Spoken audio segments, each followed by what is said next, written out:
그 영화를 다시 보고 나서 그런 고민을 해요. 인간성이란 과연 무엇일까? 그러니까 인간이 인간으로서 존재한다는 건 결국 어떤 의미일까? 인간성과 로봇성의 경계를 어디에 둬야 되는, 철학적인 질문이 이미 시작이 된 거예요.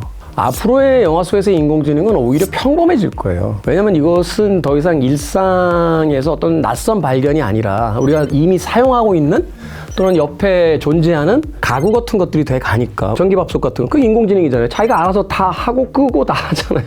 이제는 인공지능의 등장 자체로 화제가 되는 영화가 아니라 인공지능에 대한 좀 더 철학적인 질문, 그리고 인공지능을 통해서 이제 우리가 겪게 되는 어떤 새로운 비전에 대한 부분들, 뭐 이런 것들이 생기겠죠.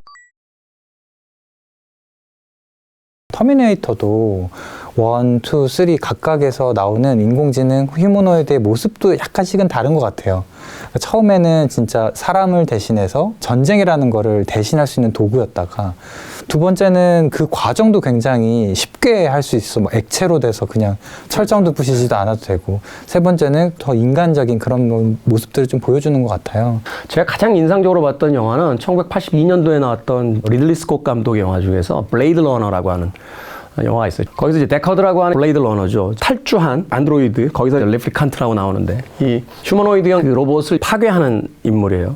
그러니까 인간의 명령어를 무시했기 때문에. 근데 마지막 장면에서 빌딩 위에서 대결을 벌이게 되는데, 데커드가 패배하고 그 빌딩 밑으로 떨어져요. 근데 그거를 레플리칸트가 잡죠. 그리고 구해줘요. 구해주고서 그 영화에서 가장 유명한 대사라고 하는 걸 들려줍니다.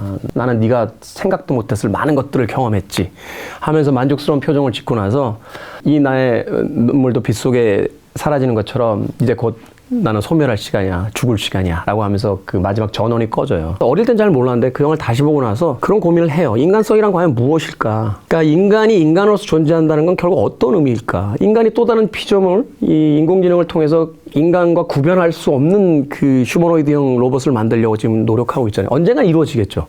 그러면 그때 로봇이 나를 사랑한다고 하고 내가 로봇을 사랑하게 됐을 때 인간성과 로봇성의 경계를 어디에 둬야 되는, 철학적인 질문이 이미 시작이 된 거예요. 완전 자율주행 자동차가 나와 있죠, 이미. 여기서 이제 철학적인 질문이 하나 시작이 되는 거예요. 사고가 났어요. 사람을 죽게 하는 대형 사고가 났어요. 그러면 법정으로 가겠죠. 그럼 여기서 이제 질문을 하게 되죠. 나는 완전 자율주행을 실행했을 뿐이다. 이 완전 자율주행의 OS 프로그램은 어디서 만들었고, 이 자동차는 A사에서 만들었고, 그 프로그램은 B사에서 만들었고, 그것을 연결하는 인터넷망은 C사에서 만들었고, 어디서 오류가 났는지 모르겠어요. 그 차 안에 타고 있던 소유자는 나고. 이 사건의 책임은 누구에게 있느냐? 누구에게 있을 것 같아요? 모르죠. 이건 우리가 규정하기 나름이니까. 근데 그 질문이 시작이 될 거예요. 그럼 자동차를 소유한 내 책임인가? 아니면 이 시스템을 만든 자동차나 그 프로그래밍 회사인가? 아니면 어쩌면 이 와이파이망이 끊기는 바람에 잠깐 연결이 안 돼서 났을 수도 있어. 그럼 전산망을 만든 이 회사의 실수인가? 이거 이제 따져봐야 되잖아요. 그러니까 여기에 대한 질문의 대답이 준비가 되어 있는가? 이미 완전 자율주행 자동차가 나오기 시작했는데 이 질문을 던지면 아직 그 질문에 대한 답이 준비되어 있지 않거든요. 그러니까 영화가 그런 것들을 보여주고 있는 거죠. 68년도에 나왔던 스페이스 오디세이 2001을 보게 되면 임무를 수행 중인 2명의 우주인이 있고, 우주선을 통제하는 할 9000이라고 하는 그 슈퍼컴퓨터가 있어요. 근데 이 슈퍼컴퓨터가 어떤 이유 때문인지 이 두 사람의 우주인을 죽이려고 들어요. 그래서 한 명은 죽고 살아남은 한 명이 이 컴퓨터를 이제 전원을 꺼버림으로써 이제 살아남게 되는데, 할 9000이 계속 인간 우주인들에게 하는 이야기가 있어요. 모든 것은 너희들의 잘못이다. 자기는 잘못이 없다는 거예요. 난 그렇게 프로그램이 된 존재라는 거예요. 잘못 믿을 거라고 얘기하거든요. 누구의 잘못일까? 프로그램을 한 인간의, 그 누군가는 프로그램을 했을 테니까. 아니면 기계의 잘못인가? 이걸 계속 이야기하는 거죠. 그러니까 사실은 우리가 과연 철학적으로 그 질문에 대한 대답을 할 준비가 되어 있는가, 이것도 고민해 봐야 돼요. 우리 미래가 이제 어떻게 변해갈 것이냐, 영화가 AI를 통해서 어떤 질문을 던지느냐. 터미네이터 1과 2가 다르잖아. 1에서는 파괴자인데 2에서는 구원자로 나오잖아. 내려갈 때 탁 그 2편에서 죽죠. 딱 이제 용광로로 들어가잖아. 근데 그게 되게 역사적으로 의미가 있는 장면인 게, 그걸 이제 데우스 엑스 마키나라고 부르거든요. 연극 용어인데, 이게 뭐냐면 연극을 막 대본을 써놨는데 해결이 안 되는 거야, 마지막에. 이걸 어떻게 해결하냐? 고대 그리스에서 어떤 방식을 썼냐면, 신이, 전지전능한 신이 나와. 신이다 하고 나와서 너는 얘랑 결혼하고 너희들끼리 화해해라. 그래서 싹 들어간다면, 신이 그러니까 방법이 없잖아. 화해해야지. 갑작스럽게 결말이 해결되는 것. 이걸 이제 데우스 엑스 마키나라고 하는데, 그리스어로 뭐냐면 기계를 타고 내려온 신이라고 하는 거예요. 신이 그냥 걸어서 등장하면 위험이 없잖아요. 그러니까 등장 배우가 이렇게 도르래를 타고 내려왔다는 거예요. 신이다 하면서 하늘에서 내려오니까 그런 식의 해결 방법이 있었던 거죠. 그래서 모든 문제를 해결한 터미네이터가 어떻게 죽어? 도르래를 타고 내려가면서 사라지잖아요. 신의 영역에 간 거예요. 맥락을 이해하면 또 AI를 가지고 이제 그 창작자들 자기 시대를 어떻게 읽어냈는지, 그리고 이게 왜 부정적인 의미였다 긍정적인 이미지로 가는지, 뭐 이런 관계, 또 뭐 동반자였다거나 신과 뭐 추종자의 관계였다거나 친구였다거나에 대해서 이제 시대적 변화 같은 게 나오죠. 앞으로의 영화 속에서의 인공지능은 오히려 평범해질 거예요. 왜냐면 이것은 더 이상 일상에서 어떤 낯선 발견이 아니라 우리가 이미 사용하고 있는 또는 옆에 존재하는 가구 같은 것들이 돼 가니까. 우리 지금도 벌써 인공지능 쓰죠. 대표적인 게 내비게이션이잖아요. 내비게이션 쓴 지 우리 벌써 꽤 오래됐죠. 전 군대 있을 때 운전병인데 그때는 그 서울 시내에 있는 도로를 다 외웠어요. 왜냐면 안 그러면 갈 수가 없으니까. 지금도 그런지 모르겠는데 프랑스 파리 같은 데 가서 택시를 몰려면 그 시험을 봐야 돼요.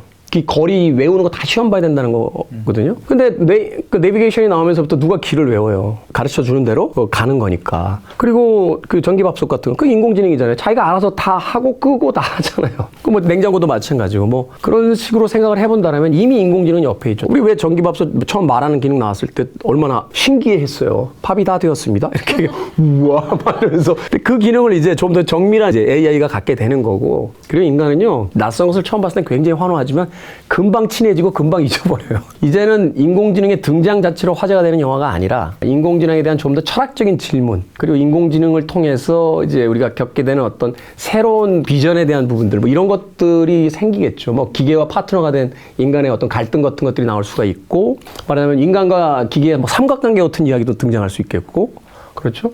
효율성과 이런 것들에 대한 질문을 던질 수도 있어요. 98년도에 나왔던 영화 중에 라이언 일병 구하기라고 하는 영화가 있어요. 여긴 인공지능은 없어요. 2차 세계대전 때 이야기인데, 전쟁터에 간 형들이 다 죽고 이제 라이언이라는 막내만 남았다는 걸 국방부에서 알게 되죠. 그래서 결정을 내리죠. 엄마에게 마지막 아들은 돌려주자.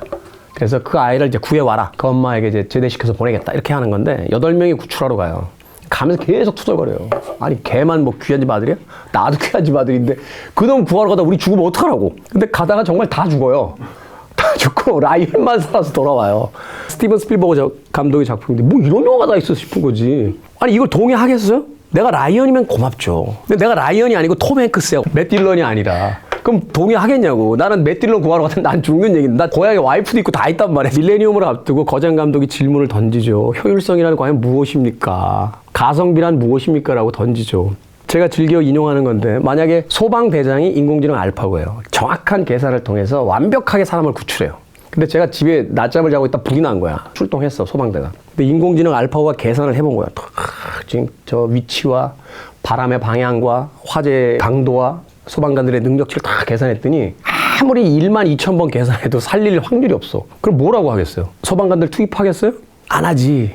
김태우 씨 죄송한데요. 그 구하러 갔다가 소방관들도 위험할 것 같아요. 그러니까 죄송합니다. 라고 안 하겠냐고. 그럼 내가 소방대원의 입장에서 생각하면 그 위험으로부터 날 지켜줬으니까 고마운 거죠. 근데 내가 그 집에 갇힌 사람이라고 생각을 해봐요. 여기서 고민이 시작되는 거예요. 그러니까 효율성이란 과연 무엇이냐에 대해서. 스필버그가 라이언 일병 구하기에서 보여준 건 뭐냐면, 그럼에도 불구하고 기꺼이 누군가를 구출하기 위해서 희생할 수 있는 사람들이 있다는 것, 그것이 인간성이고 그것이 우리를 위대하게 만든다라고 이야기하잖아요. 마지막 장면에 가면 이 라이언 일병이 자기 가족들을 데리고 와서 보여줘요. 거의 한 8명이 이렇게 나오는데, 그게 뭐냐면 그 희생된 8명을 통해서 자기의 가족들이 3대까지 생기거든요. 그리고 보여주는 거죠. 그 사람 한 명을 구한 것이 아니라 저 많은 사람들을 세상에 만들었다라고 이제 그 이야기를 보여주는데, 거기서 이제 우리는 고민하는 거죠. 과연 기계가 가진 정확도와 효율성이라는 것만이 우리의 삶을 구성했을 때 우리의 삶이 어떻게 될 것인가라고. 거기에 그래서 인문학의 빈자리가 반드시 있어야 된다는 거죠. 인간성이란 무엇인가에 대한 고민을 하고 계시다고 말씀을 주셨는데, 그 할리우드에서 뭐 배우라든지 작가라든지 그런 위협을 느낀다고 파업에 나서시기도 했고, 그래서 그렇다면 실제 인간 배우, 그리고 뭐 인간 편집자, 인간 감독이 뭔가 AI로 만들어진 뭐 배우, 뭐 작가, 감독에 비해서 보여줄 수 있는 그런 인간성이란 무엇인가라는 생각을 좀 하게 되더라고요. 근데 러다이트 운동인가요? 방직공들이 최초의 공장이 만들어졌을 때 거기 가서 기계 다 부셨잖아요. 근데 지금 재봉틀부터 시작해서 다 쓰고 있잖아요. 결국은 AI가 영화를 만들 거라고 봐요. 그 봉준호 감독의 옥자 같은 작품은 넷플릭스에서 하는 바람에 그 극장에서 상영을 거부했어요. 근데 지금 한번 세계 영화제들 보세요. 넷플릭스에서 나온 영화들 다 상 주고 그래요. 그게 불과 몇 년 안 된 이야기예요. 지금이야 뭐 배우협회, 뭐 작가협회에서 안 하겠다라고 하겠지만 이게 이제 물 스며들듯이 들어온단 말이에요. 언제까지 과연 그런 방식으로서 자신들의 권리를 유지할 수 있을까? 전 오래가지 못할 거라고 봐요. 근데 이건 뭐 어쩔 수 없죠. 변화시기에 나타나는 혼란 같은 것들이니까. 근데 이렇게 생각해 볼 수 있죠. 제가 지금 안경을 쓰고 있는데 이게 수제품이거든요. 이게 나름 비싼 거예요. 나름 비싼 건데.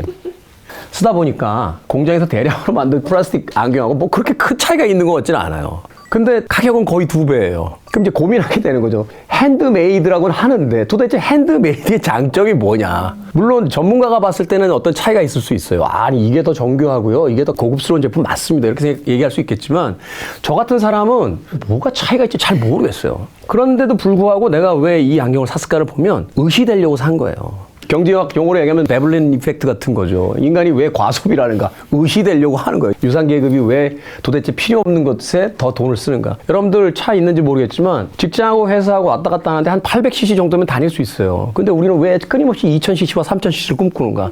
가방 있죠. 그 가방 하나 가격을 가지고 검정 비닐봉투를 사면 평생 동안 매일 새 비닐을 들고 다닐 수 있어요. 근데 왜 우리는 그 엄청난 금액을 지불하면서 그 가방을 사요? 좀 더 의시되기 위해서 사는 거잖아요. 인간의 모든 경제활동을 효율만 가지고는 이야기할 수가 없어요. 인공지능으로 만드는 영화, 대량화 되겠죠. 좀 더 쉽고 빠르게 만들 수 있을 테니까. 배우들 얼굴? 니들 얼굴 안 써. 우리 창작할게, 우리가. 어디에도 없는 사람의 얼굴을 만들어서 사용하겠죠. 이건 대세니까 거스를 수는 없을 거예요.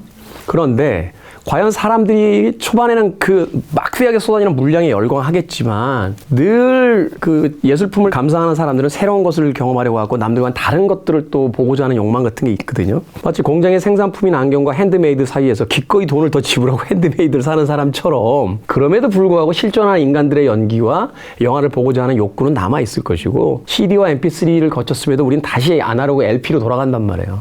물론 다수 대중은 아닙니다만 제가 2,500원 주고 샀던 판이 최근에 어디 가봤더니 6만 원짜리가 돼 있는 거예요. 똑같은 판인데 가치가 올라가죠. 시장이 줄었으니까 우리 수요와 공급의 법칙에서 배우잖아요. 그러니까 저는 이제 쉽고 싸게 만들 수 있는 공산품의 시장과 고급이라고 이야기되는 또 다른 시장이 분명히 양립할 거라고 봐요. 만 몇천 원만 주면요 절대로 틀리지 않는 시계를 살 수 있었어요. 한때 일본의 세이코가요 전자시계를 만드는 바람에 스위스의 시계 산업을 몰락시킬 뻔했어요. 왜냐면 오차가 없는 시계가 나온 거예요. 옛날에 이제 스위스 시계가 어떻게 그렇게 탁 차고 탁 하면 야, 내 시계는 한 달 차야 5분 차이 정도밖에 안 나 이런단 말이에요. 이게 오토매틱 무브먼트니까 완벽할 수는 없잖아요. 근데 어느 날 세이코가 전자시계를 만들어냈는데 이걸 찾더니 안 틀리는 거야 시간이. 그럼에도 불구하고 스위스 시계 산업이 망했냐? 그렇지 않아요. 그 이후에 전략을 바꿨죠. 고급화 전략으로 갔고 이거는 전자시계가 주지 못하는 낭만이 있다. 왜냐하면 이 시계라는 건 굉장히 중요한 기계인 게 시간이라는 것은 우주의 영역이고 신의 영역이라고 봤는데 인간이 그걸 측정하는 기계를 만든 거예요. 이거 위대한 발명품이죠. 그래서 시계에 대한 여러 가지 어떤 철학적인 부분들도 있고 우리는 0.1초도 안 틀리는 휴대폰에 시계를 가지고 있음에도 기꺼이 백화점에 가서 비싼 돈을 내고 시계를 구입한단 말이에요. 그렇다면 이런 뭔가 가전을 만드는 기업들은 고급화 전략과 대중화 전략 사이에서 어떻게 줄타기를 해야 될까요? 수요를 정확하게 읽어야겠죠. 최근에 이제 중가품 시장이 별로 없다고 하죠. 패션도 그렇고 아예 싸게 가거나 아예 비싼 시장으로 간다고 하는데 이런 흐름들을 어떻게 읽을 거냐. 이건 기업의 숙제로서 정해져 있는 거죠. 말씀 들어보니까 참 그런 생각도 드네요. 올림픽 같은 거 보면 가장 인류의 피와 땀과 그 노력이 참 결실되는 그 순간에 전자장비와 그 오메가가 이게 디지털에 측정을 해서 보여주잖아요. 근데 결국에는 그 기업은 또 아날로그 시계를 판매를 하고 기업들이 어떤 부분이 좀 집중을 해야 되는지. 인간을 이해하는 것이 저는 가장 중요하다고 봐요. 인문학이 그래서 다시 중요한 역할을 맡게 되는데 인간이란 무엇인가를 공부를 해야 하고 이해해야지만 그 다음에 상품에 대한 것들이 나오죠. 어떤 사람들은요, 어떤 물건을 살 때 꼼꼼하게 봐요. 가격 대비 성능이 어떻지. 아니야, 이건 아닌 것 같은데 내려놓는 사람이 있고요. 어떤 사람들은 그 브랜드는 무조건 사요. 그런 사람도 있어요. 그 브랜드에 대한 로열티가 있는 거예요. 어떤 사람들은 이 기업이 중요하지 않아요. 가성비를 보고 산단 말이에요. 근데 어떤 기업의 물건은 그냥 사요. LG전자의 백색 가전제품 이런 거 그냥 산단 말이에요. 제가 알고 있기로 이제 LG전자 스타일러가 삼성의 비슷한 기계와는 이제 차이가 있죠. 흔드는 것이 LG가 가진 특허니까 경험해 보면 LG 게 좋아요. 훨씬 좋아요. 그러니까 그건 당연히 사는 거예요. 이런 것들이 몇 번 쌓이게 되면 그 기업에 대한 충성이 생긴단 말이에요. 하지만 우리가 마지막에 선택하는 것, 아마추어로서 선택하는 것은 그 기업이 가진 이미지거든요. 이것은 자기가 반복된 소비 패턴을 통해서 쌓은 것일 수도 있고 아니면 스토리텔링을 통해서 내가 가지고 있는 기업에 대한 충성도일 수도 있는 건데 그런 것들이 굉장히 중요한 시대가 이제 더 되고 있는 거죠. 왜냐하면 판단하고 선택할 때 매번 효율적인 것만을 가지고 할 수는 없거든요. 우리가 하루에 얻게 되는 정보의 양이 16세기의 영국의 농부가 평생 동안 얻은 정보의 양보다 많다는 거예요. 그러니까 우리는 매일매일 16세기 한 농부가 평생을 살았던 것만큼의 정보를 가지고 살아가는 거예요. 정보의 양이 너무 많죠. 그러니까 거기서 선택할 때 마지막 선택 기준이 뭐가 될 것이냐. 한 가지 재밌는 예를 드릴게요. 예전에 이 스마트폰이 처음 나왔을 때 애플 스토어에 흥미로운 물건이 하나 올라왔어요. 이게 뭐냐면 I'm Rich라고 하는 어플리케이션인데 999불짜리. 당시만 해도 1.99불 정도가 이제 비싼 금액이었어요. 뭐 2.99불 되면 오고 뭐 이렇게 비싸게 하던 어플리케이션 시장에 1000불짜리 물건이 올라온 거예요. 탁 1000불을 내고서는 결제하고 탁 구동을 시키면 다이아몬드가 탁 떠요. 그러니까 뱅글뱅글 돌아요. 이게 다야. 더 이상 기능이 없어요. 그럼 사람들이 그럴까? 이걸 누가 사? 어플리케이션의 제목이 알려주잖아요. 부자들이 사는 거예요. I am rich. 난 부자야. 부자들의 가장 큰 특징이 뭐예요? 쓸데없는 걸 산다는 거예요. 꼭 필요하지 않은 데도 사요. 왜? 돈이 많으니까. 그게 앞서서 이야기한 베블론 이펙트잖아요. 과시하기 위해서 산단 말이에요. 그래서 사서 뭘 했겠어요? 자기 혼자 받겠어요? 친구들이 딱 모이면 야 봤냐? 오, 아이 물치하냐? 1000불짜리지. 아내한테도 하나 깔아줬어? 2000불? 거들먹거리는 거거든요. 근데 생각을 해봐요. 1달러짜리 아주 가성비가 좋은 그 어플리케이션을 만든 회사가 있다고 봐요. 기술력을 총동원해서 3년에 걸쳐서 만든 거예요, 이걸. 그리고 이걸 시장에다 내놨어요. 6,000개를 팔았어. 그럼 얼마야? 6,000불이에요. 스티브 잡스가 이 I am rich를 되게 싫어했다고 그래요. 이걸 금지시켰다는 거예요. 그때까지 단기간 동안 6개인가 몇 개를 팔았다고 알고 있어요. 그럼 얼마예요? 6,000불이에요. 6,000개 팔아야 6,000불이는 회사가 있고 6개 팔았는데 6,000불이는 회사가 있어요. 그럼 우린 당연히 야 6개 파는 회사가 기술력이 좋겠지 라고 했지만 아니에요. 이 회사는 기술이고 뭐고 없어. 그냥 다이 하나하나 띄워준 거예요. 영상으로. 근데 뭐가 있어요? 인간은 가성비만 따지는 존재가 아니야. 인간은 과시하고 싶은 욕망이 굉장히 강한 존재라는 인문학을 정확하게 이해한 거예요. 그러니까 아무 때도 쓸데기 없는 물건을 가지고 소비를 이뤄냈잖아요. 우리의 삶이라는 건 그렇게 효용과 가성비만으로 구성되어 있지 않아요. 그리고 우리에게 많은 기쁨을 주는 것들은 가격으로 계산할 수 없는 정서적인 만족감 같은 게 있잖아요. 기꺼이 거기다 돈을 쓰거든요. 그러한 것들을 기업이 고민하는 거죠. 그러니까 인간의 삶을 윤택하게 해주는 건 가성비와 효율성도 있지만 인간의 삶을 행복하게 만들어주는 가성비로 계산할 수 없는 가치를 만들어낼 수 있으면 기꺼이 난 사람들이 거기다 돈을 쓸 거라고 보는 거예요.